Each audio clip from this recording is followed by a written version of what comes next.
Hello दोस्तों, नमस्ते नमस्कार। गुरुकुल 36 स्टडी पॉइंट में आप सभी का स्वागत है। आज आज की कक्षा आपकी जीवन की सबसे बेहतरीन क्लासों में से एक होने जा रही है। आज हम जानेंगे मगध का उत्कर्ष से जुड़े 30 इम्पोर्टेंट क्वेश्चन, जो कि हर एक एग्ज़ाम के लिए काफ़ी इम्पोर्टेंट है। इसी के साथ हम बढ़ते हैं पहला क्वेश्चन की तरफ।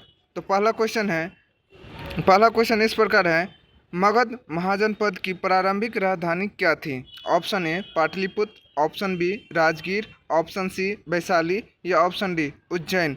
तो एक का सही answer option number B Rajgir. Magadh महाजनपद की प्रारंभिक राजधानी क्या थी? राजगीर। इसी के साथ बढ़ते हैं अगला क्वेश्चन सेकेंड नंबर, पाटलिपुत्र नगर की स्थापना किसने की? Option A Bimbisara, option B Ajatashatru, option C Udayin, option D Mahapadmananda. तो इसका दो का सही answer option number C Udayin. Pataliputra नगर की स्थापना किसने की थी? Udayan.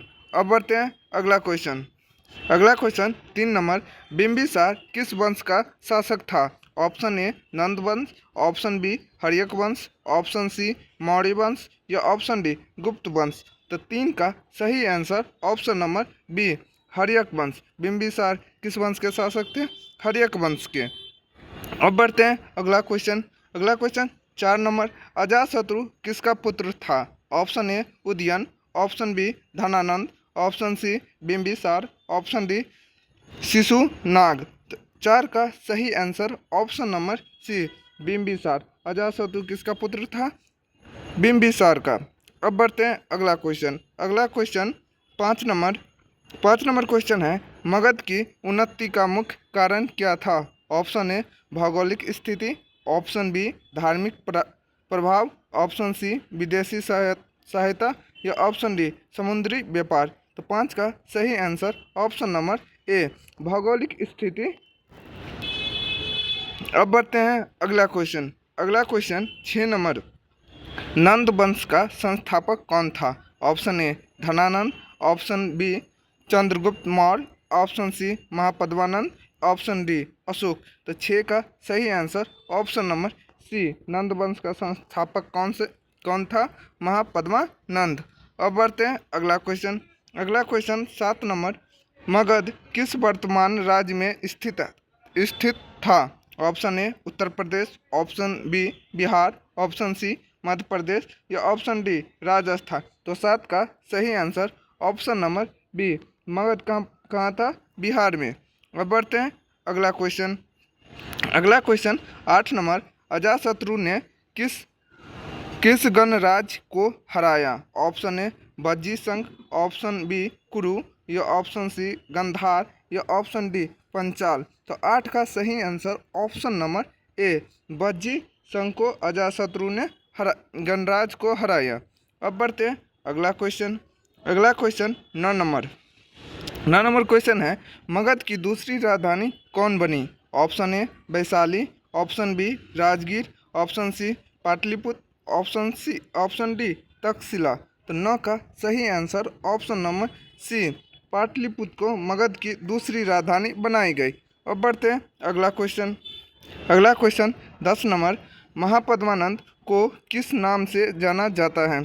Option A Priyadarshi, option B सर्व सक्षांतक, ऑप्शन सी धर्मराज या ऑप्शन डी सम्राट। तो 10 का सही आंसर ऑप्शन नंबर बी सर्व सक्षांतक। अब बढ़ते हैं अगला क्वेश्चन 11 नंबर क्वेश्चन है, मगध के उत्कर्ष में किस नदी का योगदान था? Option A Yamuna, option B Ganga, option C Narmada या ऑप्शन डी गोदावरी। तो 11 का सही answer option number B Ganga नदी मगध के उत्कर्ष का योगदान था।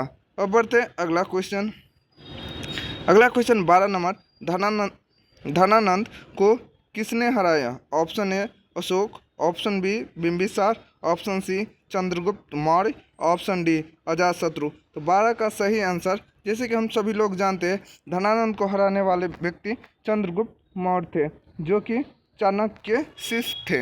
अब बढ़ते हैं अगला क्वेश्चन 13 नंबर, हर्यक वंश के बाद कौन सा वंश आया? ऑप्शन ए मौर्य वंश, ऑप्शन बी नंद वंश, ऑप्शन सी शिशुनाग वंश या ऑप्शन डी गुप्त वंश। 13 का सही answer option number C Shishunaga वंश हर्यक वंश के बाद आए। अब बढ़ते हैं अगला क्वेश्चन। अगला क्वेश्चन 14 नंबर, शिशुनाग वंश की राजधानी क्या थी? Option A Vaishali, option B Pataliputra, option C Ujjain या ऑप्शन डी काशी। 14 का सही answer option number A Vaishali. Shishunaga वंश की राजधानी कहाँ थी? वैशाली। अब बढ़ते हैं अगला क्वेश्चन। अगला क्वेश्चन 15 नंबर क्वेश्चन है, मगध के उत्कर्ष में किस धातु का योगदान था? ऑप्शन ए सोना, ऑप्शन बी चांदी, ऑप्शन सी लोहा या ऑप्शन डी तांबा। 15 का सही आंसर ऑप्शन नंबर सी लोहा का योगदान बहुत था। अब बढ़ते हैं अगला क्वेश्चन। अगला क्वेश्चन 16 नंबर, अजातशत्रु ने कौन सा युद्ध यंत्र बनाया? ऑप्शन ए तलवार, option B Mahashilakantaka, option C रथ या ऑप्शन डी धनुष। तो 16 का सही answer option number B Ajatashatru ने कौन से युद्ध यंत्र बनाए? शिलाकंटक। अब बढ़ते हैं अगला क्वेश्चन। अगला क्वेश्चन 17 नंबर क्वेश्चन है, मगध का उत्कर्ष किस काल में हुआ? ऑप्शन ए गुप्त काल, ऑप्शन बी महाजनपद काल, ऑप्शन सी मध्यकाल, ऑप्शन डी वैदिक काल। 17 का सही आंसर ऑप्शन नंबर बी महाजनपद काल में मगध का उत्कर्ष हुआ था। अब बढ़ते हैं अगला क्वेश्चन। अगला क्वेश्चन 18 नंबर है, मगध की समृद्धि का मुख्य स्रोत क्या था? ऑप्शन ए कपास, ऑप्शन बी लौह खनिज, ऑप्शन सी मसाले या ऑप्शन डी सोना। तो 18 का सही आंसर ऑप्शन नंबर बी लौह खनिज। अब बढ़ते हैं अगला क्वेश्चन। अगला क्वेश्चन 19 नंबर, बिंबिसार ने राज विस्तार किस नीति से किया? फिर से क्वेश्चन रिपीट करते हैं। 19 नंबर, बिंबिसार ने राज विस्तार किस नीति से किया? ऑप्शन ए युद्ध, ऑप्शन बी विवाह संबंध, ऑप्शन सी व्यापार या ऑप्शन डी संधि। तो 19 का सही answer option number B Bimbisara ने विवाह संबंध से अपने राज्य को विस्तार मतलब फैलाया हुआ था। अब बढ़ते हैं अगला क्वेश्चन। अगला क्वेश्चन 20 नंबर, मगध की सेना कैसी थी? ऑप्शन ए कमजोर, ऑप्शन बी छोटी, ऑप्शन सी शक्तिशाली या ऑप्शन डी विदेशी। तो 20 का सही आंसर ऑप्शन नंबर सी शक्तिशाली। अब बढ़ते हैं अगला question.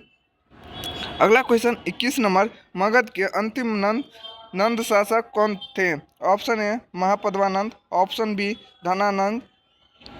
Dhanananda, option C Kalashoka, option D Udayan. तो 21 का सही answer option B Dhanananda. Magadh के अंतिम नंद शासक कौन थे? धनानंद। अब बढ़ते हैं अगला क्वेश्चन। अगला क्वेश्चन 22 नंबर, पाटलिपुत्र आज किस नाम से जाना जाता है? Option A Gaya, option B Patna, option C Delhi या ऑप्शन डी लखनऊ। तो 22 का सही answer option number B Pataliputra को आज किस नाम से जाने जाता है? पटना के नाम से। अब बढ़ते हैं अगला क्वेश्चन। अगला क्वेश्चन 23 नंबर है, मगध का सबसे प्रसिद्ध शासक कौन था? Option A Bimbisara, option B Samudragupta, option C Harshavardhana या ऑप्शन डी कनिष्क। 23 का सही answer option number A Bimbisara, जो कि मगध के सबसे प्रसिद्ध शासक थे। अब बढ़ते हैं अगला क्वेश्चन। अगला क्वेश्चन 24 नंबर, मगध का सबसे बड़ा योगदान क्या था? ऑप्शन ए व्यापार, ऑप्शन बी भारत का राजनीतिक एकीकरण, ऑप्शन सी कला, ऑप्शन डी साहित्य। 24 का सही answer option number B Bharat का राजनीतिक एकीकरण। अब बढ़ते हैं अगला क्वेश्चन। अगला क्वेश्चन 25 नंबर थोड़े से जूम आउट कर देते ताकि क्वेश्चन आपको प्रॉपर दिखे। 25 नंबर क्वेश्चन है, मगध के उत्कर्ष का प्रमुख प्राकृतिक कारण क्या था? ऑप्शन ए उपजाऊ भूमि, ऑप्शन बी समुद्री तट, ऑप्शन सी मरुस्थल या ऑप्शन डी पहाड़। तो 25 का सही आंसर ऑप्शन नंबर ए उपजाऊ भूमि। अब बढ़ते हैं अगला क्वेश्चन। अगला क्वेश्चन 26 नंबर, मगध के उत्कर्ष का परिणाम क्या हुआ? ऑप्शन ए मौर्य साम्राज्य की स्थापना, ऑप्शन बी गुप्त साम्राज्य, ऑप्शन सी मुगल साम्राज्य या ऑप्शन डी हर्ष साम्राज्य। तो 26 का सही आंसर ऑप्शन नंबर ए मौर्य साम्राज्य की स्थापना। अब पढ़ते हैं अगला क्वेश्चन। अगला क्वेश्चन 27 नंबर क्वेश्चन है, मगध का उल्लेख किस ग्रंथ में मिलता है? ऑप्शन ए वेद, ऑप्शन बी बौद्ध ग्रंथ, ऑप्शन सी रामायण या ऑप्शन डी महाभारत। तो 27 का सही आंसर ऑप्शन नंबर बी बौद्ध ग्रंथ में मगध का उल्लेख ग्रंथ मिलता है। अब बढ़ते हैं अगला क्वेश्चन। अगला क्वेश्चन 28 नंबर है, मगध के उत्कर्ष में किसका योगदान नहीं था? Option A Bimbisara, option B Ajatashatru, option C Samudragupta या ऑप्शन डी उदयन। तो 28 का सही answer option number C Samudragupta का मगध के उत्कर्ष में योगदान नहीं था। अब बढ़ते हैं अगला क्वेश्चन। अगला क्वेश्चन ये है आज की सेशन का सेकेंड लास्ट क्वेश्चन। तो 29 नंबर क्वेश्चन है, मगध के उत्कर्ष का राजनीतिक कारण क्या था? ऑप्शन ए योग्य शासक, ऑप्शन बी धार्मिक नीति, ऑप्शन सी विदेशी संपर्क या ऑप्शन डी कला। तो 29 का सही आंसर ऑप्शन नंबर ए मगध के उत्कर्ष का क्या राजनीतिक कारण क्या था? योग्य शासक हुआ करते थे। अब बढ़ते हैं अगला क्वेश्चन। आज का लास्ट क्वेश्चन, आज की कक्षा की लास्ट क्वेश्चन है, मगध साम्राज्य की स्थापना किस वंश ने मजबूत आधार पर की? ऑप्शन ए हर्यक वंश, ऑप्शन बी गुप्त वंश, ऑप्शन सी मौर्य वंश या ऑप्शन डी कुषाण वंश। तो 30 का सही answer option number A Haryanka वंश। मगध साम्राज्य की स्थापना किस वंश ने मजबूती आधार पर की? तो हर्यक वंश। तो ये थी आज की सुपर 30 क्लब क्वेश्चन। आशा करते हैं आप सभी को इस कक्षा बेहतरीन लगी होगी। फिर मिलते हैं अगले टॉपिक के साथ, तब तक के लिए धन्यवाद। स्वस्थ रहिए, मस्त रहिए, मुस्कुराते रहिए और चैनल को सब्सक्राइब जरूर कर दीजिए।